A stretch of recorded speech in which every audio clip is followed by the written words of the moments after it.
What if the stories you know about World War II are only part of the truth? Hidden beneath medals and monuments lie operations so secret, they were erased from the record, acts of sabotage, betrayal, and survival the world was never meant to see. In this video, we're unlocking 5 buried war stories, each more unsettling than the last.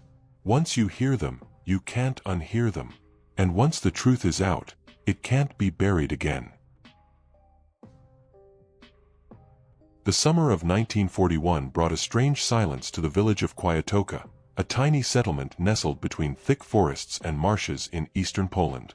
That silence would be shattered with the thunder of tanks and the crackle of radio static, as the German Wehrmacht launched Operation Barbarossa and surged toward the Soviet Union. To the Nazis, Kwiatówka was just another point on the map, a way station with a small, aging railway bridge connecting the supply routes to the Eastern Front. To the villagers, it was home. To Aniela Wysocka, it became a battlefield. Aniela was a 22-year-old schoolteacher, stern-eyed but kind, known for reading poetry to her pupils and tending to her mother's chickens. Before the war, she had studied literature in Warsaw, dreaming of a future as a writer.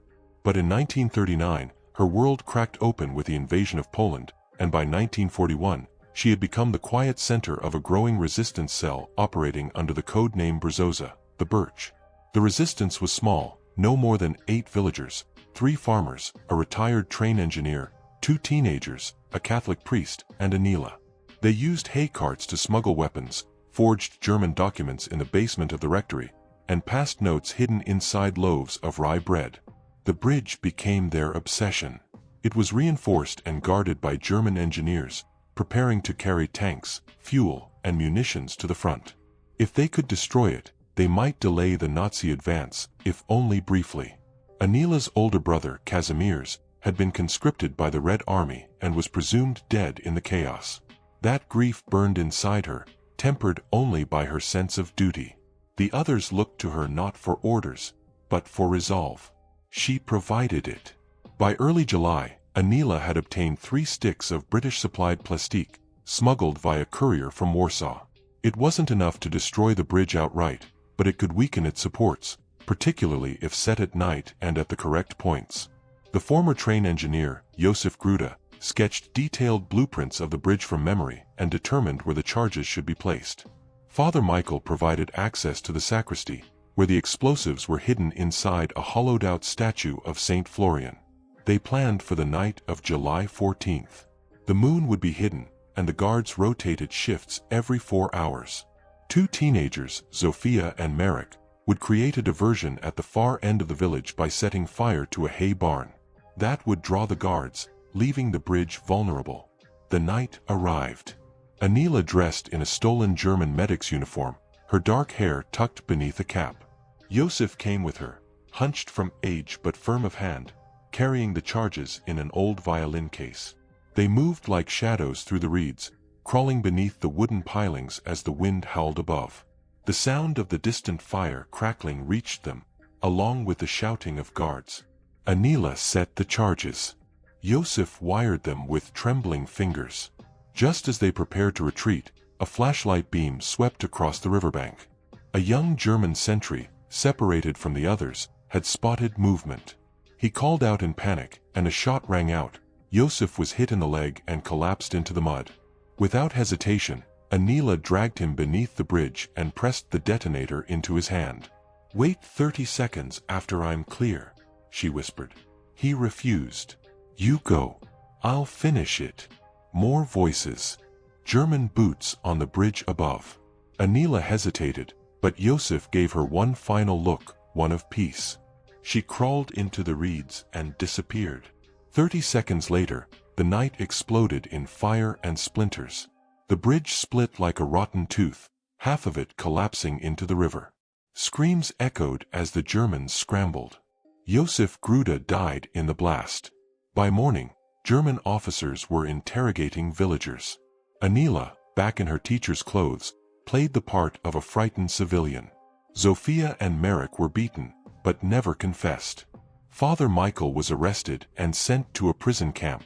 The resistance cell scattered, most never seeing each other again. But the act had done its work. The panzer column meant to cross the bridge was delayed, rerouted through a treacherous marsh path. That delay caused a chain reaction. The division was stalled, the Soviet 20th Army regrouped, and a skirmish in Smolensk turned into a 10-day stand that blunted the German advance for weeks. Anila survived the war, but never spoke of the bridge again. She moved to Krakow, married a railway worker, and became a librarian.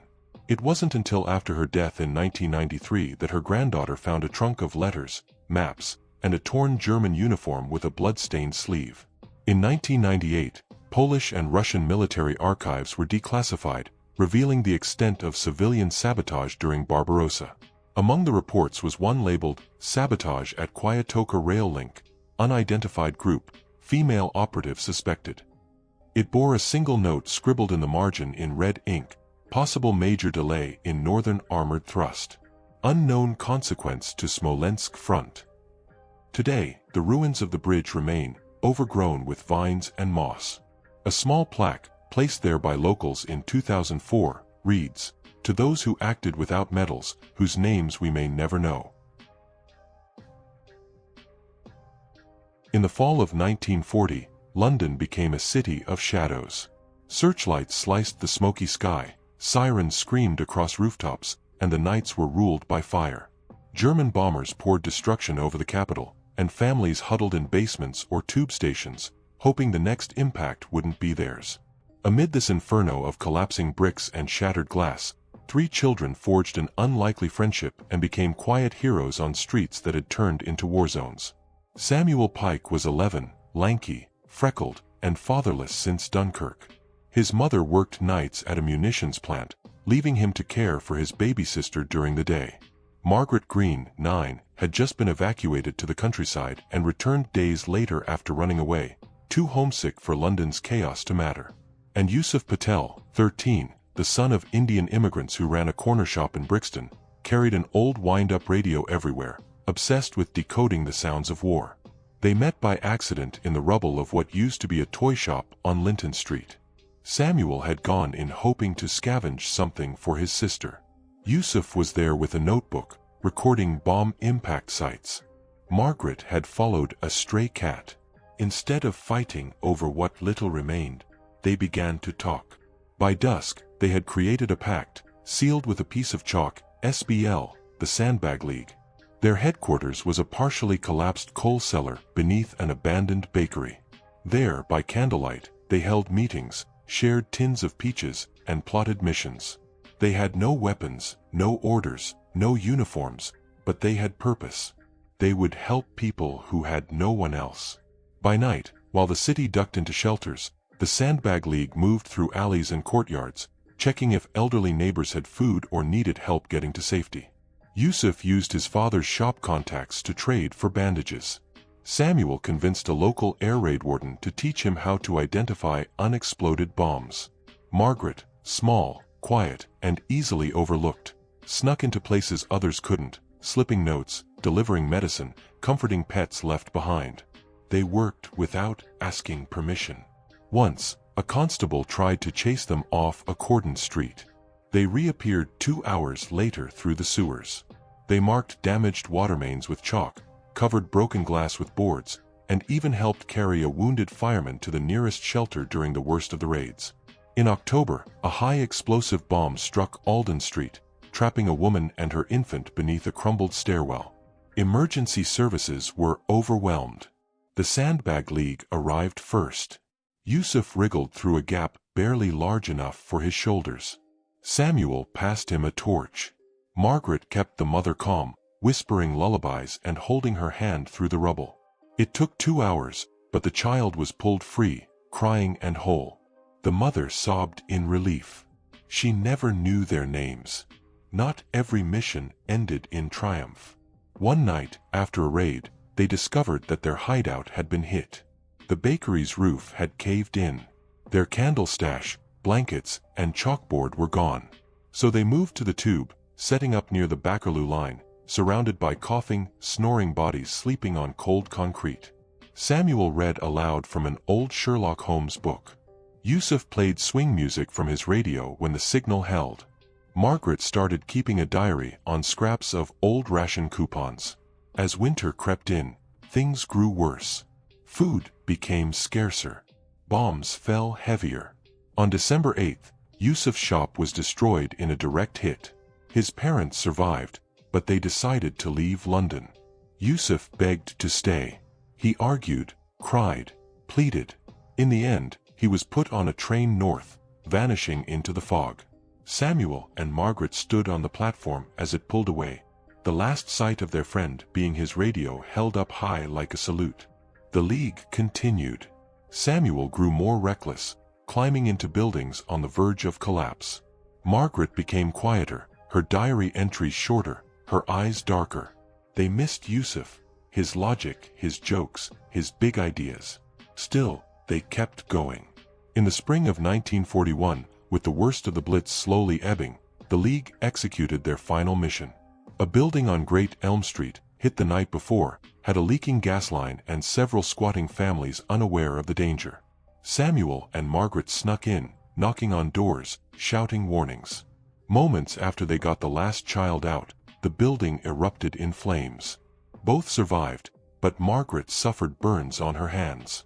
Samuel was knocked unconscious by flying debris. He awoke days later in a hospital, Margaret at his bedside, her hands wrapped in gauze, her eyes full of quiet pride. When the war finally ended, the Sandbag League had long since faded into whispers and childhood memory. Margaret became a nurse. Samuel joined the fire brigade. Yusuf returned to London in 1947, taller and quieter. He found the old bakery, now rebuilt into a laundrette, and scratched the letters SBL into the back wall. In 1985, a city historian researching the civilian impact of the Blitz stumbled across references to 3 street children who appeared in multiple post-raid accounts. An oral history project gathered testimonies, a woman who remembered being saved with her baby, an elderly man who recalled chalk arrows guiding him to safety, a fireman who spoke of being carried by ghosts. No records confirmed their names. No medals were issued. But in 2004, a small plaque appeared near the Bakerloo line station, quietly affixed by unknown hands. It read, "Asterisk in memory of those who carried hope in the dark. The Sandbag League, 1940-41. Asterisk." The Arctic convoys of World War II were floating lifelines, vulnerable columns of merchant ships braving frigid seas and U-boat wolfpacks to bring weapons, fuel, and food from Britain and America to the Soviet Union. In 1942, one such convoy became a ghost. It was not sunk. It was not captured. It never existed. Codenamed Operation Iceglass, this Phantom Convoy was a creation of the British Admiralty's Section D, a covert intelligence unit tasked with misdirection and sabotage. Conceived by Commander Alastair Penrose, a veteran of naval intelligence and a former stage magician, the plan was bold: deceive German naval command into believing a massive supply fleet was sailing through the Norwegian Sea, forcing their U-boats away from the real convoy. The illusion required precision. It began in late September 1942, in Scapa Flow, the Royal Navy's northern base. 4 outdated freighters, all gutted and barely seaworthy, were repurposed. Their hulls were reinforced with watertight compartments. They were crewed not by sailors, but by a hand-picked group of 23 naval intelligence officers, signalers, and engineers, including Lieutenant Doyle Cressman, a Canadian sonar expert and the operations acoustic designer. Cressman's job was to fool the Germans' hydrophone operators. He modified underwater speakers to emit recorded engine sounds and propeller rhythms that mimicked a convoy of 20 ships. In parallel, Royal Air Force aircraft dropped sonar buoys that generated decoy noise patterns in the ocean. These ghost sounds would confuse any submarine listening in. Meanwhile, the actual convoy, PQ-63, would sail several hundred miles to the north under heavy escort. To the Germans, any large Allied convoy was a prize worth hunting. The Kriegsmarine's Admiral Karl Donitz had unleashed dozens of U-boats across the Arctic, along with reconnaissance aircraft launched from occupied Norway. By planting false radio traffic and simulating convoy communications with code phrases broadcast in broken Morse, the British hoped to light a trail of breadcrumbs straight to their mirage. On October 3rd, the Phantom Convoy slipped into the open sea under heavy fog. Each ship was rigged with dummy cargo, crates filled with sand, oil drums weighted with rocks, and even cardboard aircraft parts tied to the deck. They looked real from the air. When viewed from a distance, they passed as slow-moving targets laden with wartime treasure. Every 12 hours, the officers changed formations, repositioned the ships, and lit smoke screens. At night, they sailed with blackout protocols, but Cressman's underwater system kept emitting propeller noise on a schedule, simulating movement even when the ships were dead in the water. On the fourth day, a German Focke-Wulf reconnaissance plane flew overhead. The crew reported a sizable Allied convoy heading southeast. 2 hours later, 10 U-boats altered course to intercept. The plan was working. What the Germans found, however, was confusion. As they approached the source of the sounds, the convoy scattered. One freighter was scuttled on command, sinking quickly with a violent explosion, its rigged hull mimicking the effect of a torpedo strike. Smoke bombs deployed on lifeboats added to the chaos. U-456 reported sinking a large tanker. It hadn't even been fueled. Meanwhile, PQ-63, the real convoy, sailed unharassed to Murmansk, losing only one vessel to ice damage. Over 90% of its supplies reached the Soviets intact. Stalin personally sent a message of gratitude to Churchill, unaware that it was a group of decoy sailors playing naval theater that made it possible. But the mission's success came at a cost. On October 9th, as the Phantom ships began their planned withdrawal, a German destroyer flotilla dispatched from Narvik intercepted them in a patch of open water. 2 freighters were torched rather than be taken. A third attempted to flee, but was shelled and sunk with all hands. Only one vessel, HMS Mockingbird, managed to escape into a dense fog bank, guided by Cressman and his sonar beacons. Cressman himself was injured during the retreat, struck by shrapnel when the HMS Tiller, his assigned ship, was set ablaze. Rescued days later by a Norwegian fishing vessel, he would carry the scars for the rest of his life. His survival remained a classified fact for years. In official records, he was listed as lost at sea. 4 decades after the war, Operation Iceglass was buried in the archives, overshadowed by more glamorous battles and better-known heroes. But among naval historians, it gained quiet renown. It had proven that deception, not firepower, could win battles. That sound and shadow could be more deadly than steel. In 1982, a British declassification initiative released the mission logs of the Phantom Convoy. Lieutenant Cressman, retired and living near Vancouver Island, was interviewed for a BBC documentary. He recounted the surreal moments of steering a fake ship through real danger, and how, at night, he would listen to the eerie groans of icebergs nearby and wonder if the ghosts of the men lost at sea whispered back. "We weren't warriors," he said. "We were stagehands in a theater of war. But we fooled the enemy. That was our victory." Today, in a quiet exhibit at the Imperial War Museum, a rusted speaker unit, one of Cressman's underwater devices, sits behind glass. Its plaque reads, **, used in the deception of the Kriegsmarine during the Arctic convoys, 1942. Silence was never so loud. **. The Battle of Stalingrad was a siege of frost and fire, steel and screams, fought street by street and soul by soul. Amid its ruin, legends were born.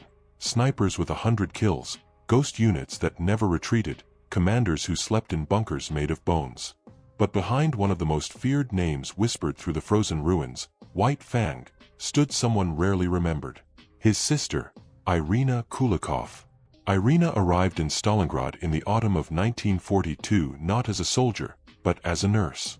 Trained in Leningrad and dispatched with the 62nd Army Medical Corps, she tended to amputated limbs, frostbitten fingers, and shattered men. Her brother, Sergei Kulikov, had enlisted months earlier as a humble infantryman. But after surviving an ambush and picking off 5 German officers with a salvaged Mosin-Nagant, he was transferred to the sniper division. He became a ghost among the ruins, eliminating targets at dawn and vanishing before dusk. Propaganda nicknamed him White Fang, both for the white scarf he wore and for the ferocity of his kills. German troops circulated sketches of his face on warning leaflets. Soviet commanders posted his count daily. By November, it surpassed 80. Irina never saw him. They exchanged only 2 letters. Then he vanished. Her search began discreetly. Between surgeries, she asked wounded soldiers if they had seen him. Many had heard the name. None had seen the man. She visited the sniper barracks only to find his cot empty, untouched. One grizzled captain pulled her aside and whispered that Sergei had been sent behind enemy lines on a classified operation 2 weeks earlier and hadn't returned. Irina was not a soldier, but war had already reshaped her. That night, she shaved her head, stole a pair of boots, and traded a roll of morphine for a rifle and a tattered winter coat. She painted her face with ash and dirt and crawled through Stalingrad's underbelly, sewage tunnels, bomb craters, collapsed tram lines, searching for her brother or his grave. Instead, she found something else. In the ruins near the Red October steel factory, she came upon a survivor, barely alive, frostbitten, and mumbling in German. He was a Feldwebel, and though she barely understood him, his jacket bore a map stitched into the lining. The markings showed a position known to locals as the Eye, a sniper's nest set into the broken scaffolding of an old water tower. It was where Sergei had last been assigned. She climbed there under cover of darkness. The tower was half destroyed, frozen ladders dangling like broken ribs. Inside she found an empty case, some shell casings, and a scrap of cloth from her brother's scarf. No body, but a notebook remained, blood-stained, scorched. She read it by candlelight. It was Sergei's log, 20 pages of dates, positions, names, and a final entry, * target, General Otto Burwald. Confirmed location near Tractor Factory HQ. Orders, no backup, no extraction, *. General Burwald was infamous, an executioner of civilians in Kharkiv, nicknamed the Butcher of the East. Sergei had gone to kill him alone. Irina made a choice. Over the next 4 days, she trailed German movements through the city's skeleton. She climbed inside walls, crawled through cellars, slept inside a grain silo beside the dead. Her hands cracked from the cold. Her vision blurred from exhaustion. But on the 5th morning, she saw him, Burwald, standing on a balcony near the makeshift German command post, overseeing prisoners being marched toward a frozen trench. She steadied her rifle. The shot hit him in the throat. He crumpled before he could scream. She fled before the alarm sounded, chased by dogs and gunfire.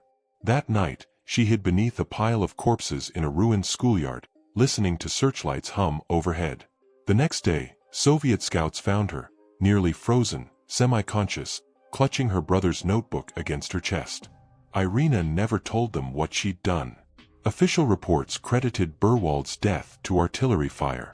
She returned to her post as a nurse and finished the war in Berlin, decorated for bravery in the evacuation of wounded soldiers during the final push. Years passed. Her name faded from documents, her story buried in the dust of medals and memories. In 1978, a German historian researching the fall of Stalingrad came across an intercepted Soviet transmission describing an unauthorized female agent who neutralized a priority target and disappeared into civilian ranks. The file was sealed, but it mentioned a codename, Ogneny Tsvetak, the Fireflower. In a retirement home outside Rostov, Irina Kulikov lived alone. She tended a garden, read Pushkin aloud to herself, and kept a rifle above her bed. She never married. When she died in 1992, her effects included a worn scarf, a rusted rifle, and a single black and white photo. 2 young siblings standing in front of a train station, arms slung over each other's shoulders, faces unguarded, unaware of the ruin ahead. In Stalingrad, now Volgograd, a faded carving in the brick wall near the Red October factory reads, *4 White Fang. 4 Fireflower. We remember. *. In the waning years of World War II, when the Pacific Theater burned with unrelenting fury, a voice slipped through the static of Allied radios. Calm, silky, and strangely familiar, it floated between bursts of jazz and news flashes, addressing the weary souls aboard ships and foxholes alike. "This is Orphan, and," the voice would say, "coming to you from Tokyo, with a little music for those far from home." The men called her Tokyo Rose. The military called her a threat. But the woman behind the microphone was not who they imagined. Hana Saito was born in Los Angeles in 1920, the daughter of Japanese immigrants who ran a small tailor shop in Boyle Heights. A brilliant linguist, she studied journalism at UCLA and dreamed of being a foreign correspondent. But when the war broke out, her life shattered. Like over 100,000 Japanese Americans, her family was detained in an internment camp, Manzanar. In 1942, Hana volunteered to help translate for the War Relocation Authority, hoping to ease tensions between detainees and administrators. Instead, she was transferred, under murky orders, to a Japanese repatriation ship and returned to Japan, a country she had never called home. Tokyo was unrecognizable. Bombed, rationed, and suspicious, it greeted Hana with the cold shoulder of nationalism. Because of her American upbringing, she was distrusted by civilians and military officers alike. But her perfect English attracted the attention of Radio Tokyo, which had begun producing English-language propaganda broadcasts designed to demoralize Allied troops. Hana resisted at first. But a whispered threat came one night: "Your parents are still in Manzanar. If you want them to stay alive, you'll work the microphone." Left with no choice, she agreed. They gave her a script, a stage name, and a locked studio. Orphan and was born. But Hana had her own war to wage. Behind the propaganda, she wove secrets. In between big band songs and manipulated news segments, she inserted subtle signals. A mispronounced word. A song lyric played out of order. A jazz intro cut precisely at a time that signaled coordinates. The broadcasts were monitored by Allied intelligence, but buried in Hana's tone and rhythm were encoded messages, warning of Japanese troop movements, false invasion rumors, and bombing locations. One such message, hidden in a medley of Glenn Miller tunes, helped U.S. forces avoid a deadly ambush in the Philippines. Another warned of kamikaze concentrations near Okinawa. A few American analysts caught on. One in particular, Lieutenant Frank Madden, a naval intelligence officer stationed aboard the USS Wasp, became obsessed with deciphering Orphan Anne's broadcasts. He realized she wasn't taunting them, she was trying to help. But even as Hana saved lives, her soul frayed. The Japanese officials who oversaw the station grew suspicious. She was watched constantly. Her scripts were vetted more thoroughly. One of her fellow broadcasters, an Australian POW named Paul Ames, was executed after being caught smuggling out Allied intel. Hana held the microphone tighter. In April 1945, during a midnight broadcast, she played Benny Goodman's "Sing, Sing, Sing" backwards, a desperate, final signal. It was followed by a whispered phrase. Asterisk, the fire is coming. Hold fast. Asterisk, that night, Tokyo burned. American bombers blanketed the city in firebombs. The Radio Tokyo building was reduced to rubble. Hana survived only because she had gone to the basement studio early. She emerged covered in soot, ears ringing, and alone. When Japan surrendered in August, Hana was arrested by American forces and held as a suspected collaborator. Her voice print matched recordings of Tokyo Rose, a moniker used for multiple women across various broadcasts. But the most famous, the one soldiers remembered, was hers. Her trial in 1946 in San Francisco drew global attention. Prosecutors called her a traitor. Veterans testified that she demoralized their units. But then, Lieutenant Madden took the stand. With decoded transcripts, signal analyses, and intercepted messages, he demonstrated that Hana had not only avoided treason, she had been a clandestine asset. A spy in plain sight. A voice of resistance within the enemy. The courtroom fell silent. Hana was acquitted of all charges. But her life never returned to normal. She moved to Oregon, changed her name, and opened a bookstore near the coast. For decades, she refused interviews, shunned publicity, and lived quietly, visited only by a few trusted friends from wartime intelligence circles. Her parents never left Manzanar. Her mother died before hearing her daughter's name cleared. Her father, upon release, never spoke of the war again. Only in 1999, when Hana was nearly 80, did she grant a single recorded interview for a private university archive. Frail but sharp-eyed, she sat by a dusty reel-to-reel player and played one of her old broadcasts. "People thought I was singing to the enemy," she said, "but I was singing to the lost, the lonely, the ones waiting to come home." She died in 2003. Her gravestone bears no name, just a microphone etched in stone, and the words, "We hear you still."